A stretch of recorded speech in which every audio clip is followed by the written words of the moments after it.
Hey everyone, we've got a new episode of In the Money with Amber Kanwar. Now, we've often talked about the Trump trade, which has meant stocks going higher because US President Donald Trump likes to see the stock market go higher. But recently, it has meant something else. It's the US government actually buying positions or having the option to purchase a stake in publicly traded companies. And investors have benefited handsomely when they do. So today we're talking about that Trump trade with Jay Hatfield. He's the CEO and CIO of Infrastructure Capital Management, where they run over $3 billion in assets. And he says it's contributing to the bubble in the market, but that might not be a bad thing. Let's get into it.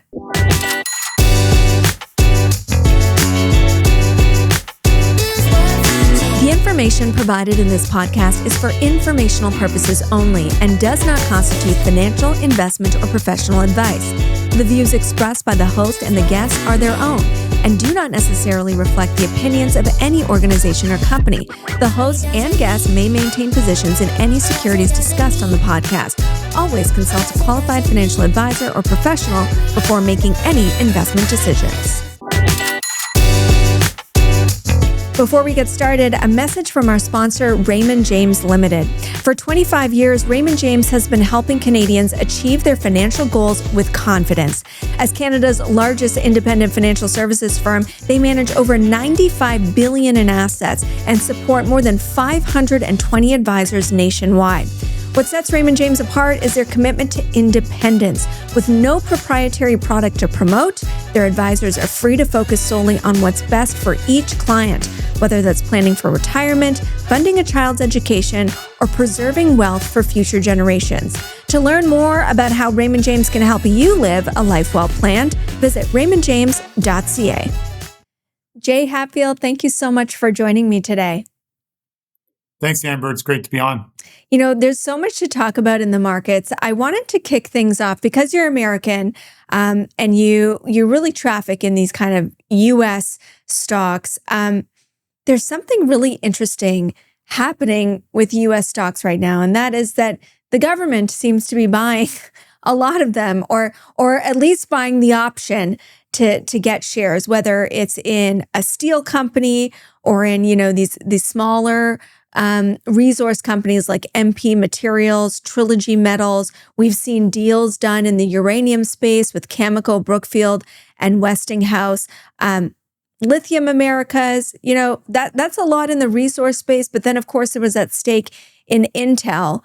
And I guess it's not unusual, Jay, to have the U.S. government step in and buy American companies. But the last time this happened was during a financial crisis, and it was to rescue these companies. This feels like something different. And I'm curious, with your wealth of experience, what do you make of what's going on with the U.S. government buying stocks in public, buying stakes, I should say, in public stocks?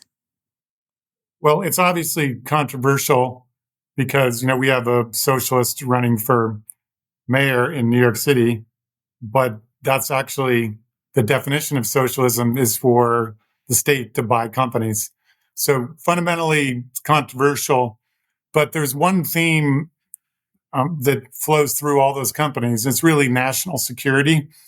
So and we saw this during the pandemic, when you don't have domestic capacity in these critical materials, and you can call chip making a material, obviously rare earths is a big issue, uranium. So that's the real justification, is to stimulate investment in those industries that are strategic for defense. And so therefore it makes sense. Otherwise, it would be highly concerning because, like I said, generally the government is not good at running companies. It's actually, in my opinion, not great at running a lot of things. So it could be a huge concern, but it actually makes sense in this context. And then a lot of times, with the case of Intel, we already gave them money, but we didn't get any shares in return. So it's actually quite fair from that perspective, and also disciplines companies because they shouldn't just be looking for handouts. They should realize, well, yes, you'll get capital, but you have to dilute down your shares as well. So we think it does make sense, but certainly something to be watched because we don't want to have widespread ownership of our companies by particularly the federal government. Well, that's one thing to consider. Like, what is the consequence of this in terms of how these businesses are run? But another interesting thing is happening because the US government buys these stakes and what you said is considered part of a national security strategy is the stocks do incredibly well. So if you're trying to outperform in the market, are you trying to front run Uncle Sam? And what are the potential perils of that? I mean, think about Intel. For me personally, I held that for a while and I never expected to make money on it, let alone up 90% in a year on Intel, in a company that's like literally missed every single big tech innovation. Well, right. Yeah, we actually haven't benefited from those stake sales because we like this thing called earnings and cash flow and reasonable multiples That's cute. because that you can stay out of trouble. And also, we don't like to predict what the government's going to do. But I would point out one dynamic that's pretty interesting that people miss about either bubbles or just big stock price run ups is they're actually very productive for the capital market because what's happening is promising technologies are becoming overvalued, which you would think could be inefficient, but then it draws more private capital to start private companies and take them public. So if the federal government buys into a company, stock price goes way higher, then they could sell more shares, might also stimulate private investment. So it's a feature of the North American capital market, really, that's not matched anywhere else. In that this speculation seemed bad, but it's actually great because we are always first to market.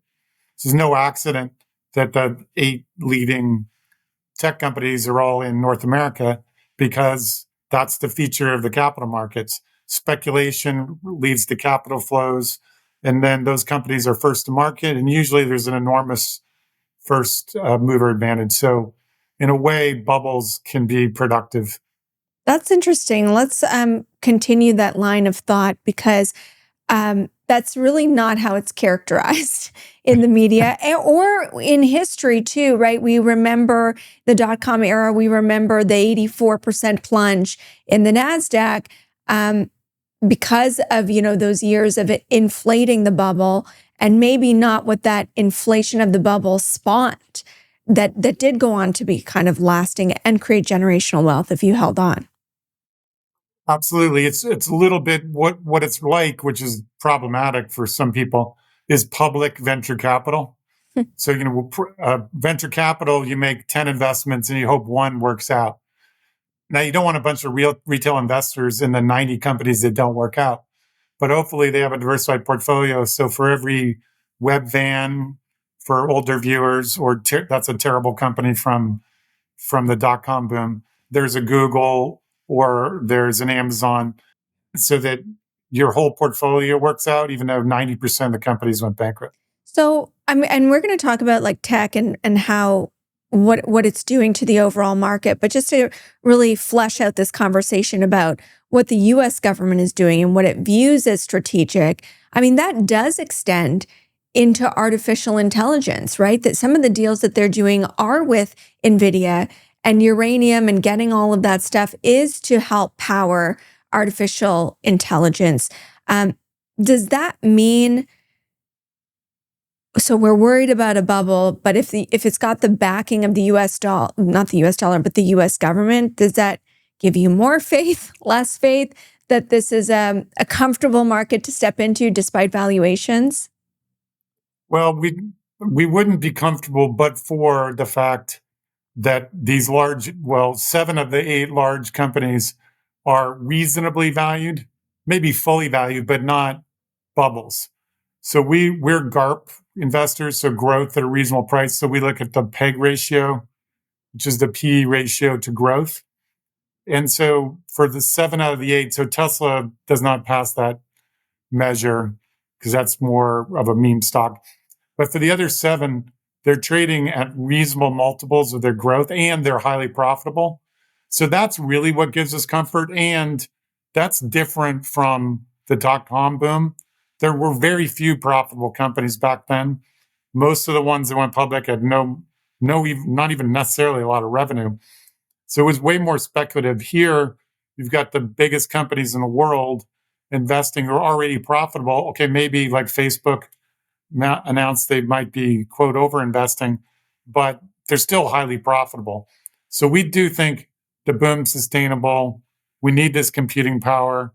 You need the electric power to supply to it. So that's really the key driver, not so much the government is aiding it at the margin. That's a good point. And so I guess, would you be surprised to see more deals? No, I think that this is the key focus of the Trump administration. And, the tariffs are not popular, but tariffs are part of that strategy. That's probably ultimately, the tariffs probably will be upheld because there is a strategic purpose to a lot of the tariffs, on the drug side and for raw materials. So it's not just this industrial policy, but it's also the tariff policy that makes sense on a national security basis. One of the things that you brought up was just how fully valued, but not overly valued some of these tech companies were. And yet, when I look at some of your holdings, and I know we're going to talk about them, you're not as overweight tech stocks as the market is, right? These 6 or 7 stocks make up 35% of the S&P 500, and you're well below that. Tell me about why. Well, we do, like I said, use this GARP methodology. And what's good about that is it keeps you out of trouble. So we were big in Broadcom, and then it traded up close to our target, and we sold that off. And then we bought a cheaper company that's a competitor called MRVL. We have been big in Amazon, and everybody hated that for a while, but then they reported great earnings, and they got a deal with OpenAI. But then we sold some. So when you're a GARP investor, instead of having NVIDIA, we didn't have NVIDIA, but just become like larger and larger in your portfolio, you actually trim it. And we do think that makes sense. We have a 7,000 target on the S&P this year. And sometimes people get the impression that like we're stock promoters and we just raise our target and say, oh, you should buy the market. But target's supposed to go both directions. So if you're at the target, which we were close to, or at 6940 on the S&P, that indicates the market's pretty fully valued. And the part that's the most fully valued is these tech stocks. So we have lightened up on them. I mean, the fund that holds it at ICAP is a large cap dividend fund, so it's not supposed to be matching the S&P because the S&P is 40 to 50% tech, depending on how you define it. So we're more like 10 to 15. But we do have that discipline. If something's running and getting closer to our target, we do start fading it. And then if it hits our target, we sell it. And I would recommend investors consider that methodology because then you avoid stocks like if anybody knows the stock Kava is a fast food company or fast casual in the US, and everybody loved it and had momentum, but it's trading at 120 times earnings. And then they missed earnings, and now it's down like 45%. Well, so you want to try to avoid those huge losses because if you just stay invested in high quality companies, you're going to get 10 to 15% a year compounded, but you got to avoid the blowups.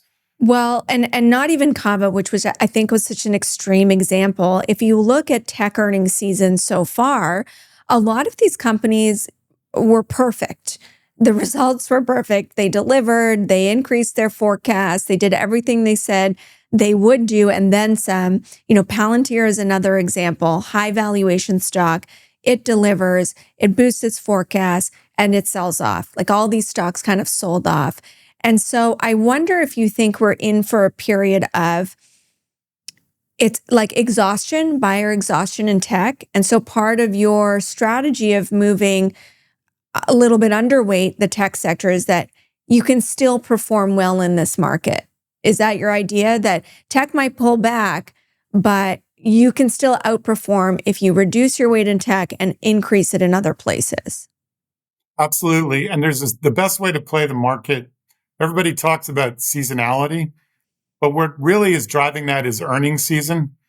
And so we had been cautious as early as Friday because all the big tech earnings were behind us. And so that was the key catalyst. I mean, not all of them were positive, but in the case of Amazon, it was, hugely positive, Google. So some of them are going to be really positive. That's a catalyst for the market. But then once all that reporting occurs and the stocks have run up about on average, then it becomes really risky. But to your point, what had been happening, and I was talking about this earlier with a reporter, because they're trying to understand what's going on in the market. I said, yes, when the tech stocks are running, it sucks the oxygen out of the room for all other stocks. But conversely, like our portfolios are actually doing today, this is a terrible day in the tech market because some of that rotation is happening. So the market's down 1, but tech's way worse. But companies in the financial services like Apollo, which we might talk about later, reported good earnings and are booming. So this could be an opportunity if you do have ideas that are outside the tech sector to rotate. And if you have big gains, you can trim. I mean, for individuals, you have to worry about your taxes. We manage taxes on a portfolio basis. It's not a biggest issue for us. But we do think that the market's stalling, tech stalling, pretty fully valued. So good time to look for other opportunities that are out of favor. Is that a short-term tactical call, or do you think that there is a sea change going on? And if you're looking for outperformance, start looking elsewhere outside of the AI trade? Well, certainly for the rest of the month, which is not very long term. But, in the long run, you want to be in tech. So it's not like a negative call that we're going to, it's a bubble. But there are periods where it pays to be diversified, like our fund, like I said, is holding up quite well today, versus just super long tech. Most of my friends are just massively long tech. I grew up in Silicon Valley. So they're just always all in on tech. That's fine, but it can be kind of disturbing if you look at your portfolio every day and you miss out on these tremendous opportunities that are mispriced because you're only focused on tech. So we do think that it's a good time. And usually also when the Fed's cutting rates, there's a rotation to smaller caps and non-tech stocks. So we absolutely think there's opportunities and you should have a diversified portfolio. Don't dump all of your tech stocks, but maybe trim some that run up and arguably are pretty fully valued. It's interesting you talk about your peers, especially in Silicon Valley, because it strikes me as one of the underappreciated risks in the AI trade isn't really valuation. It's kind of key man risk and OpenAI. And OpenAI lost $11 billion in its most recent quarter. And when it IPOs, they're talking about $1 trillion valuation. Remember when a unicorn was something over $1 billion? And now we're talking $1 trillion valuation in 2 years. And it strikes me that the risk is not that happens, but what if it doesn't happen? All these companies like Amazon that you pointed out, like NVIDIA, Apple, everybody's hooking up with OpenAI in kind of these circular deals. How worried are you about that? When does that come home to roost, if ever? Well, I think that's a fantastic point in that. So we get asked constantly whether there's a bubble, and we always say no. But nobody asks us, is there a bubble in private equity? Because we're not in private equity. But I would 100% agree with the implicit view of your question in that we think that ChatGPT is a very risky stock. First of all, it's not profitable. When I was an investment banker, we didn't even take companies that weren't profitable public. And they're in the most competitive market, which is more retail focused. Like we think a better market is to be focused on big, large companies because they really have this huge imperative to implement AI to be competitive, whereas individuals can just use whatever LLM is available. And it's not clear that's really worth an infinite amount. So I think there's going to be a day of reckoning. And to your point, there could be some feedback to the public companies.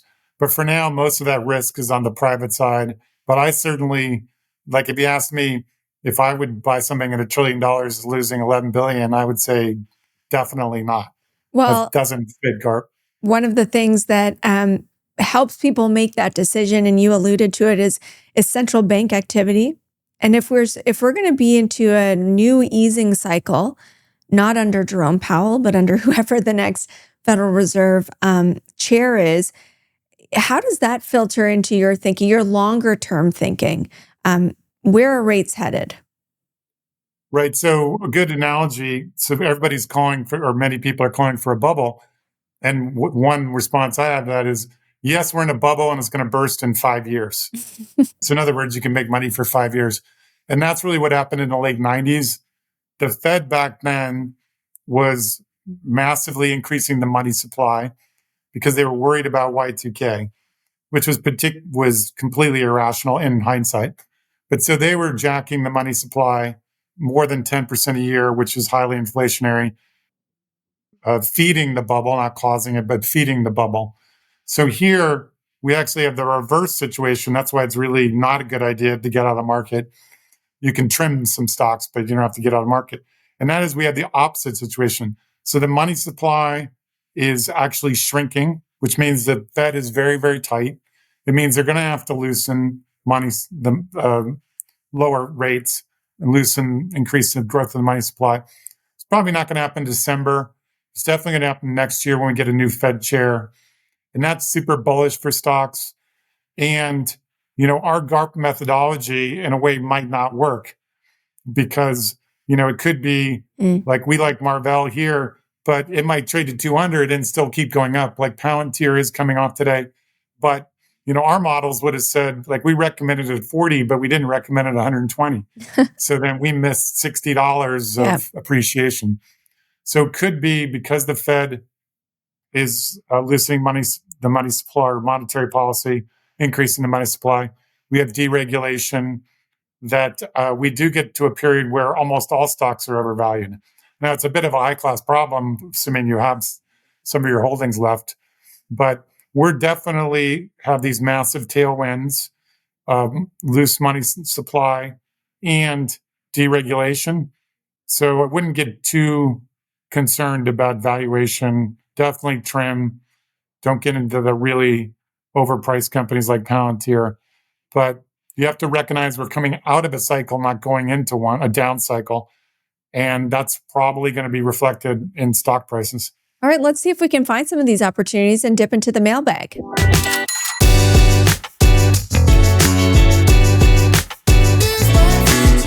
Okay, our first question in the mailbag has to do with some of these private equity firms. What would Mr. Hatfield suggest on Brookfield or Blackrock? Aren't they going to run infrastructure in North America? This one coming from 3P Investor on X. What are your thoughts on either that sector, that slice of the market, or those equities in particular? Well, we would slightly favor Brookfield if you're trying to play infrastructure, and particularly on the private side. So BlackRock is mostly public equities. They do have some privates, and they actually did have a problem lending to an asset-based company recently. We don't think that's endemic, but was a little bit of a black mark on their record. So we would favor more the pure private equity alternative asset managers to more of the public-focused companies like BlackRock. Okay, you're going to name a few that you really like in the Pro Pick segment. So 3P Investor and everybody else, you got to stay tuned for that. Our second question is about McDonald's.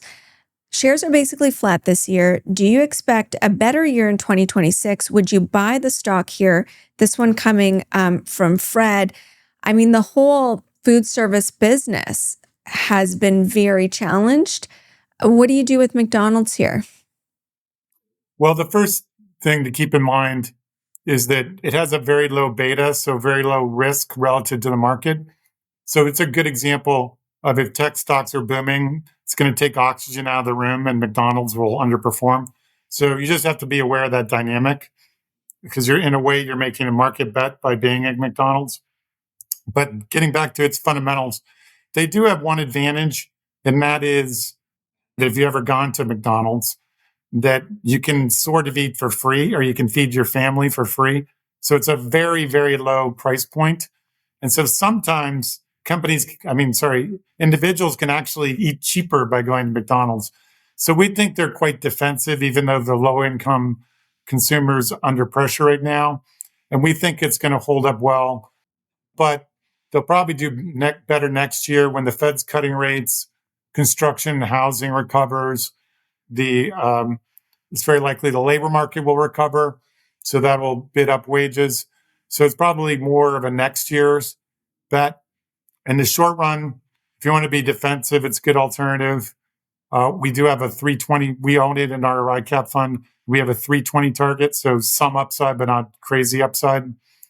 So good defensive way to be in the market if you're nervous about valuation and stock prices. Yeah, it's trading around 300 right now. I almost wonder if it can do better because of that. What do they introduced that $5 value menu.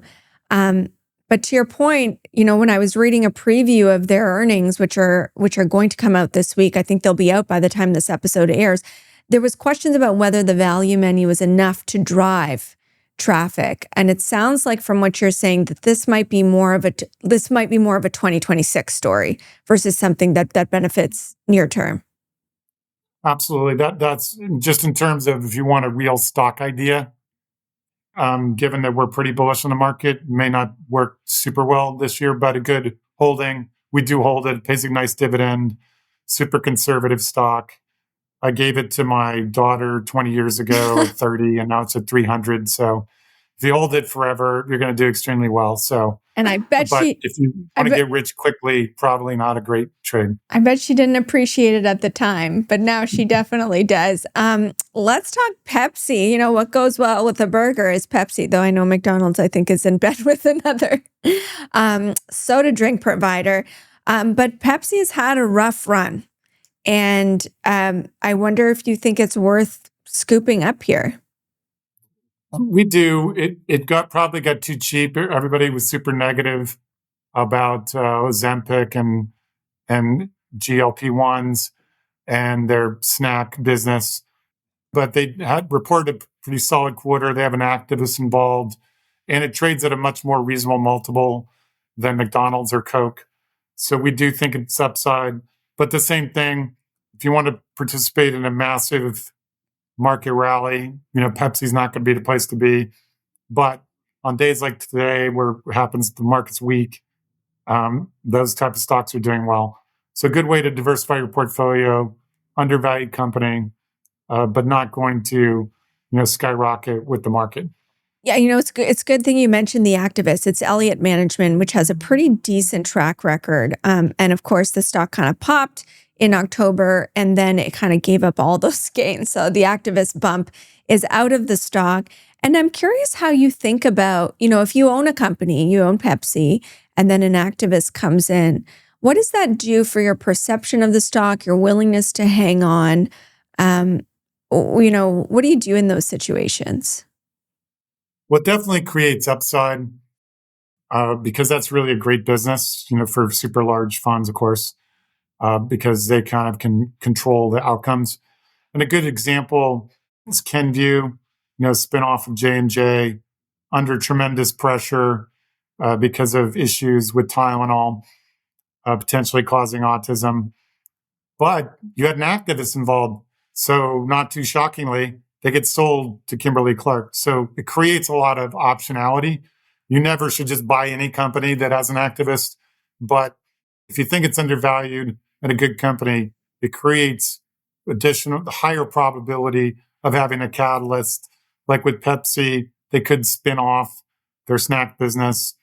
So there's potential restructuring, potential M&A that gets created by having an activist involved. So definitely it's a little bit, if you play blackjack, like having the card count in your favor, it doesn't mean you're definitely going to win, but it increases the probability. It's funny you bring up Kenvue because we actually did get a question on it. And Kenvue has been in a bad way, especially as Trump kind of went after the company, linking, the entire U.S. administration linking the use of Tylenol in pregnant women to autism with no real new science around it, but I'll put that aside. And then Kimberly Clark, maker of Kleenex and toilet paper, swoops in and buys the company. I mean, were you happy about that? Because the premium was like, okay, but the stock was way higher at earlier this year. Well, it's better to be lucky than smart. So we got into Kenvue when it was at 15. Oh, so there you're was happy. yeah. So if we had bought it at 20, we'd be not happy. But there was the catalyst for us getting involved was the activist was presenting at a conference and made a very compelling case that this Tylenol liability was overdone and they had done a lot of restructuring. And we looked at it and it was getting back to the GARP approach, just super cheap on a multiple basis. So we had a relatively small position. So we were happy about the buyout. And then we still think there's an opportunity because if you look, the acquirer, Kimberly Clark, got smashed, like down 15%. And now it's a really cheap stock and there's a little bit of merger arb. So we actually added some more Kenvue because when the merger closes, you're getting a very discounted acquirer stock. So we still see opportunity in the stock, even though it did have a buyout offer. And actually, it's not even up that much. It's low 16s last I checked. So we think most of the upside is holding it, having people calm down about Kimberly as the acquirer, having the merger close. And then you've got actually a better business for Kimberly Clark to own. Oh, I like that. Yeah, normally you might think you see a deal and you just sell the stock into the market to the ARBs. You're saying hold on to this one. There's some upside. It was almost exclusively stock-based, so the acquired stock really drove the implied takeout premium way down. That's true, yes. And Kimberly Clark, yeah, definitely sold off on that. Sticking with healthcare, we got a question on Pfizer too. And this one kind of has two cross currents that we've been talking about. One is U.S. government involvement. They struck a deal with Trump to basically avoid tariffs for 3 years that created a nice bump in the stock, and then it came back down. There was an activist in the stock, and then it came back down. And everybody knows I'm a long-suffering shareholder of Pfizer, and I get excited. I'm like, oh, great, there's an activist. Oh, great, there's, they're doing a deal with the government, and nothing can get Pfizer out of bed. I didn't actually ask this question. This is from Fran, but I also want to know what gets Pfizer out of bed. Well, we've owned Pfizer in the past and had similar experiences at higher prices, admittedly, and it just seems to be it's like almost the new Intel of stocks. Like it just never works. So we're not super bullish about it. It is getting cheaper and cheaper every day. And when there's a rotation into more defensive stocks like healthcare, it could start to work. But for now, we do think we've been focused on tech, industrials, and financials, and that's been working really well. In bull markets, that's what's worked well. So it's not like we dislike it, but we're sort of traumatized by owning it. Sounds like you are as well. So we're not going to dive into it right now. I am a glutton for punishment, but I did see, I'm trying to remember, I think it was a report by Citi that was talking about the healthcare sector. Yes, okay, I'm just going to pull it up. Healthcare has underperformed for months, actually years, weighed by tariffs and considerations related to China. But they note that the sector weighting, it's been beaten up so much. The sector weighting is just 9% of the S&P 500, the lowest level since 1994, and the so-called Hillary scare concerns. So now you have this index that's a shell of themselves. And so they were basically saying it's peak pessimism and you can buy here. You don't believe it. Well, there was a pretty powerful rally in healthcare stocks about a month ago. So there's definitely opportunities of undervalued companies. Just not sure that Pfizer would be like at the top of your list if you're looking for that. Okay. I mean, maybe Merck, which has more upside on the cancer side. But we still think they need to turn things around. And they have a lot of exposure to vaccines. And they're not exactly a trendy thing right now with the current administration. It's kind of like the anti-Trump trade. So probably a better place to go that doesn't have exposure to vaccines or even Paxlovid for that matter. All right, that's good perspective. And I think, didn't we just see a deal this week between, I think it was Eli Lilly? Yes. Reports that Trump is negotiating with Eli Lilly to sell some of these weight loss drugs at a discount. So actually, the stock didn't really react that much. So maybe the market is figuring out like what's a good Trump deal for the market. Not all Trump deals are kind of equal for shareholders. Yeah, absolutely. Eli Lilly's stock has actually come way off its lows, and we do own a small position. So that might be a good example if you want to play healthcare, where it's actually a great company, is growing really fast, has always been first to market with these new drugs. And the great thing about GLP-1s, they're expensive, but they solve almost all healthcare problems. Because most healthcare problems, I mean, we're sort of experts of this in the United States, come from being overweight, diabetes, The blood McDonald's pressure. and the Pepsis of the world. Right. So ultimately, they are a great solution to even healthcare problems. So Lilly's a high quality way to play that because they always seem to be first to market. They have the best development pipeline and a great track record.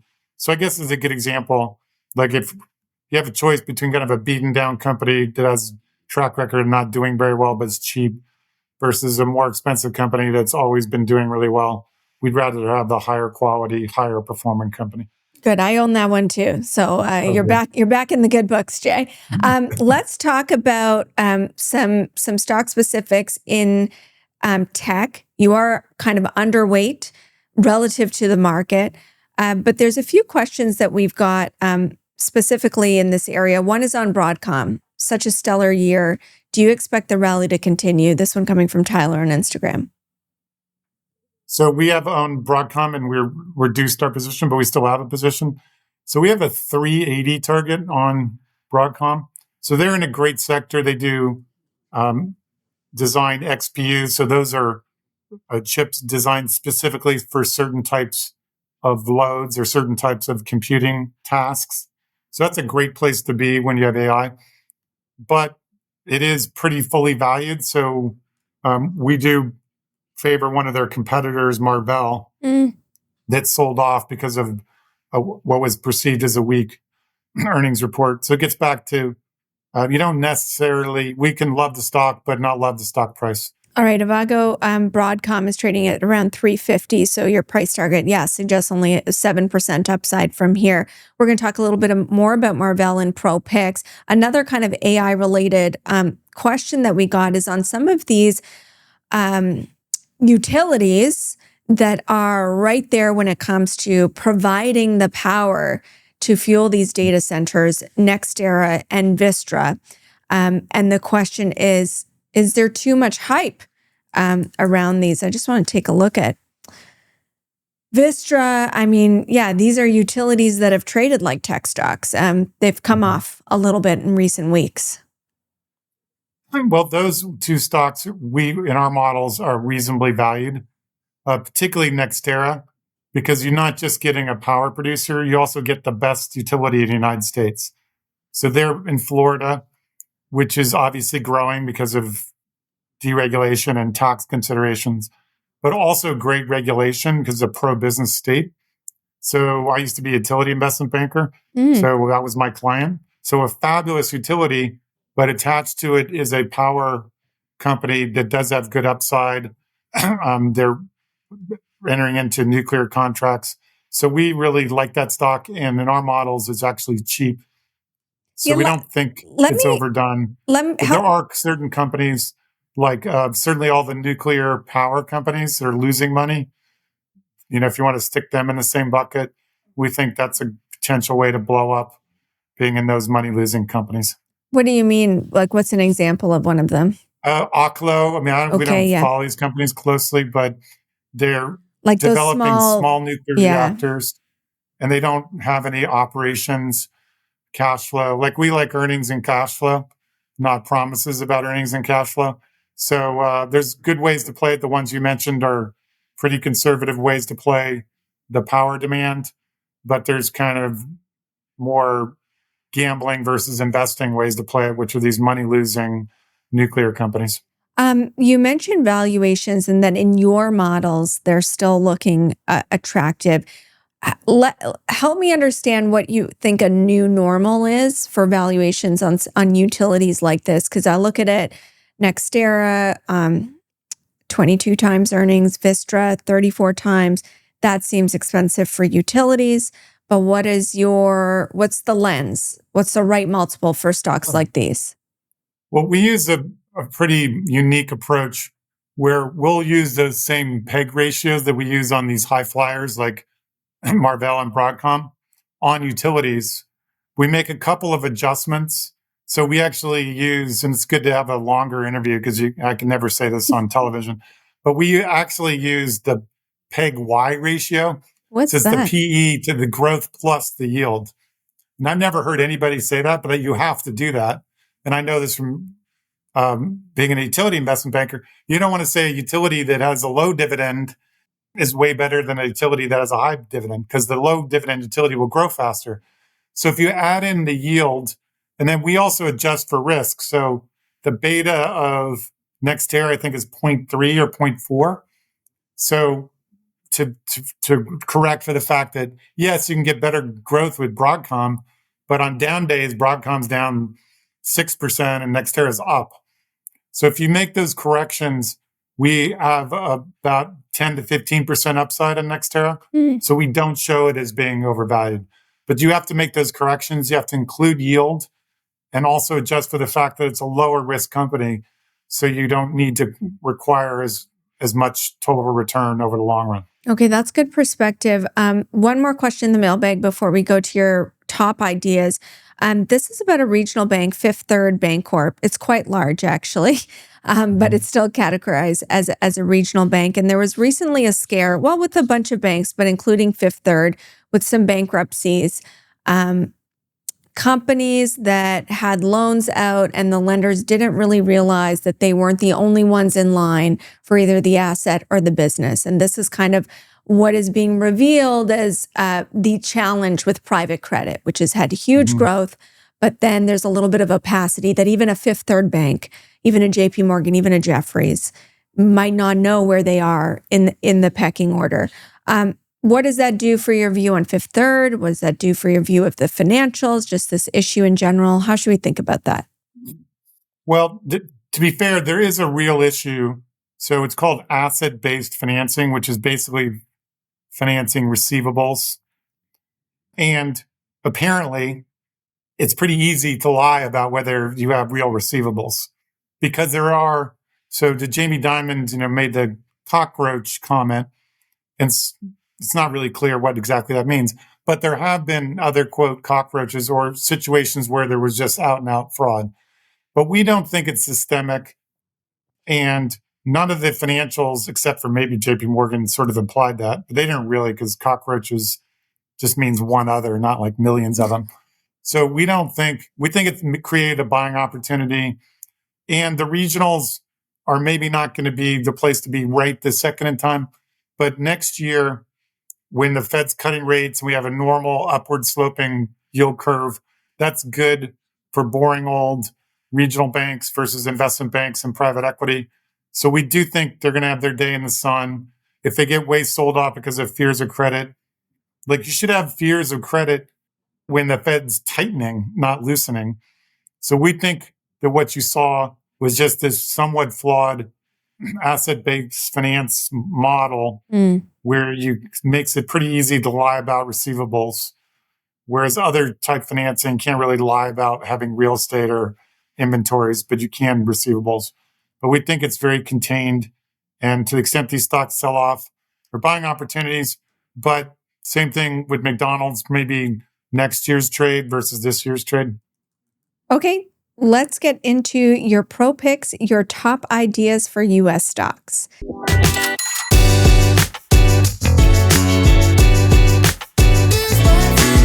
Pro Picks is brought to you by ATB Financial.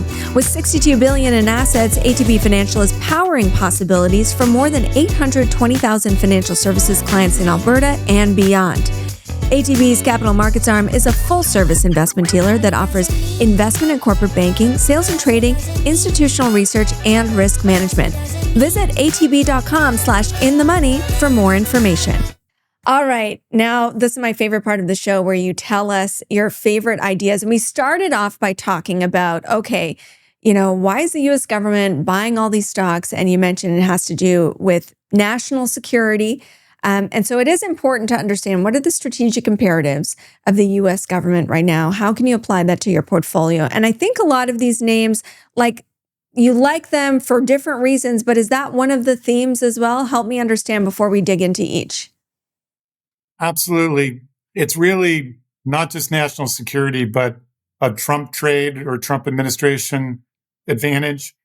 One thing I find extraordinarily remarkable, I mentioned that I'm in Silicon Valley right now, is that traditionally Silicon Valley has been extraordinarily liberal.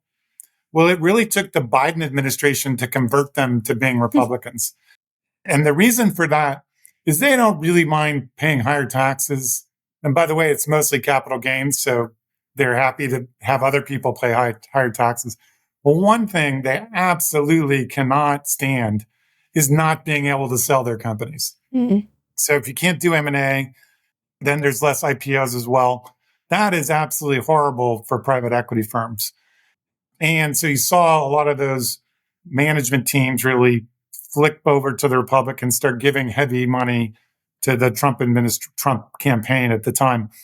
And so now you're seeing the flip side of that play out, that the merger environment is now, it's probably not loose, but it's just normal. So you have to actually be creating monopoly to ban a merger. And that means that companies that are levered to mergers and IPOs and deregulation, particularly financials, not necessarily the regionals, but the riskier investment banks and private equity firms are going to do well. So I do think that that was kind of an obvious, thing to be, but those companies have been running because it's just a great environment to be an investment bank, or even better to be a private equity firm, because you get realizations, you get fees, and then your clients have more money to invest in your other funds. So the first two ideas, it's kind of a 2-for-1, is KKR and Apollo. And it sounds like those play right into that wheelhouse. But, I got to say, KKR, Apollo, well, definitely KKR hasn't done super well, and neither has Apollo, quite frankly. They're both down 20% in 2025. So help explain that disconnect where you see these bullish factors, but the stocks aren't performing.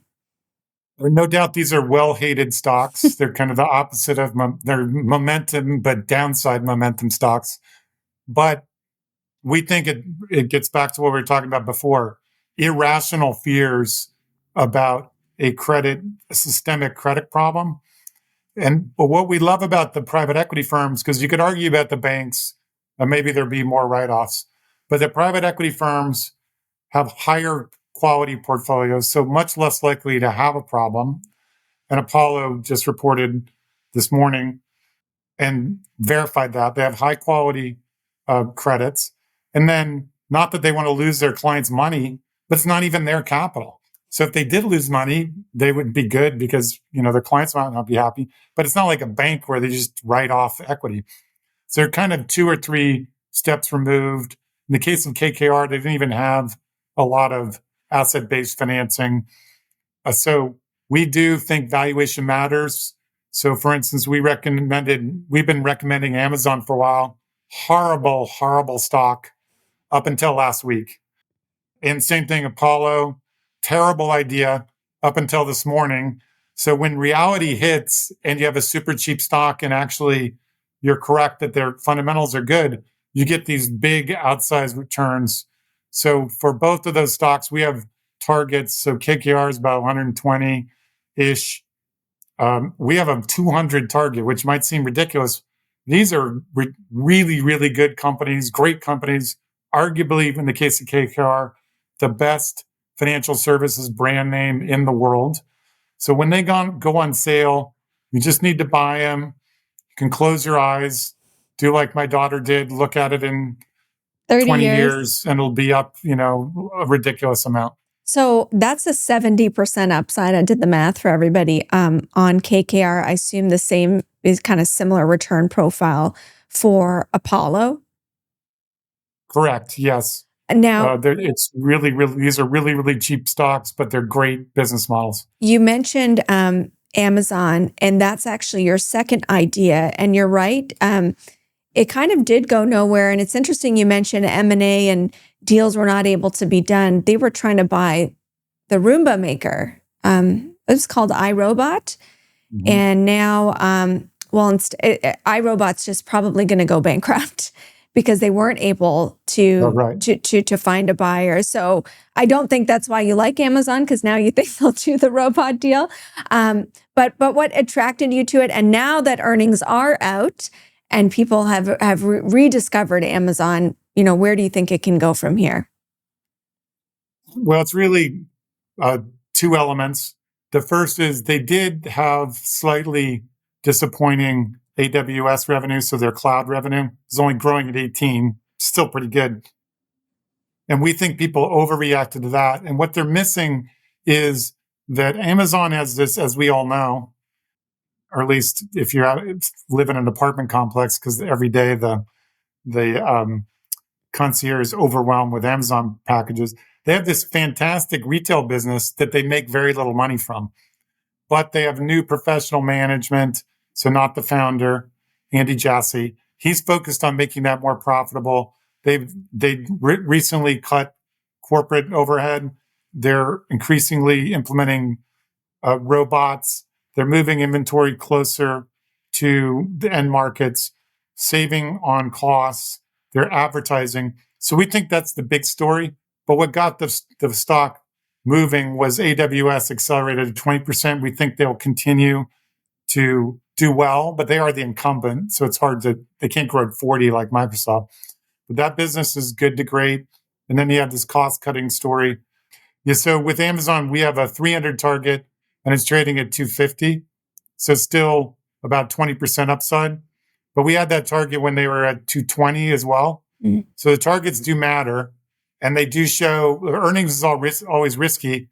But if you have a very cheap stock going into earnings, it tends to skew the risk reward into your favor. No guarantees, but there's still upside in that stock, unlike a lot of the other large cap tech stocks. The third pick is a large cap tech stock. It's MRVL. That's fallen out of favor. It's down 20% this year. Why has it fallen out of favor, and why do you like it here? So in another example where we do look at valuation, what happened with MRVL is they reported earnings were pretty much in line last quarter, but they didn't give bullish guidance. The stock got completely smashed, went down to as low as about 65.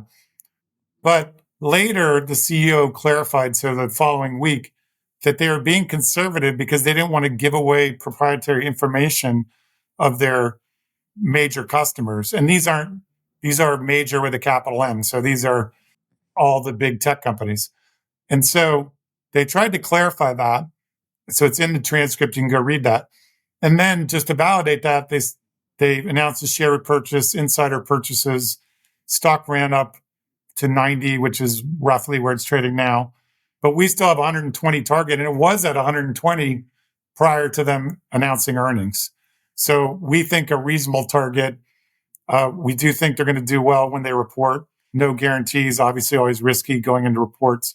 But we think there was excessive pessimism about their backlog that really just came from them trying to be loyal to their customers and not reveal all their plans. Because keep in mind, these are very close relationships.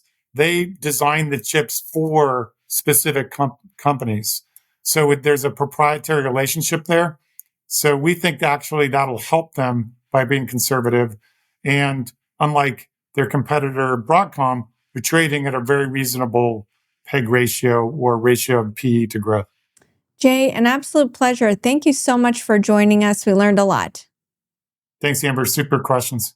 Okay, make sure you stay tuned for our next episode. I'm very excited to be joined by my former colleague, Howard Green, who wrote an excellent book called Give Me a Crisis about, well, in one part, it's about the former CEO of Scotiabank, Rick Waugh, and his life, but it's really also about Canada's banking sector. So he's going to be joining me alongside the former CEO of Scotia himself, Rick Waugh. It is a can't miss episode. As always, tune in wherever you get your podcasts, and we'll see you on the next episode.